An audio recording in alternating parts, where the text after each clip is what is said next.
तर आशिया चषकामध्ये भारतीय संघाकडून आता पाकचा धुव्वा जो आहे तो भारताने उडवल्याचं पाहायला मिळतंय।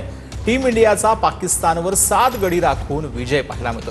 कर्णधार सूर्यकुमार यादव यांनी नाबाद 47 धावा केलेल्या आहेत, तर अभिषेक शर्मा, टिळक वर्माच्या प्रत्येकी 31 धावा पाहायला मिळतात। फिरकीपटू कुलदीप यादवनं 3 तर अक्षरनं 2 विकेट ज्या आहेत त्या घेतलेल्या आहेत आणि पाकिस्तानचा धुव्वा उडवल्याचं पाहायला मिळतं।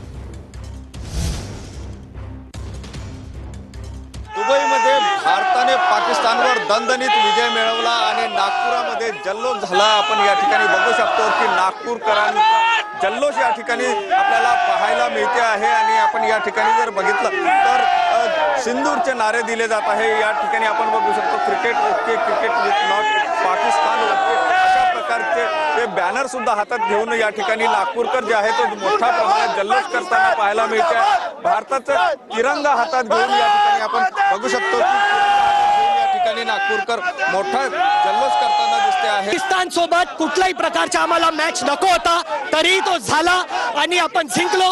पाकिस्तान विरोधात कुठलीही लढाई असेल भारत जिंकणार म्हणजे जिंकणार, पण पाकिस्तान सोबत क्रिकेट नको होता, नको झाला पाहिजे आणि आता पुढच्या सरकारने याचा विचार केला पाहिजे की पाकिस्तान सोबत कुठलीही बातमी झाली नाही पाहिजे, सिर्फ आणि फक्त युद्ध होत पाहिजे। Cameraman Sai Sunil Dhage, TV 9 Marathi, Nagpur.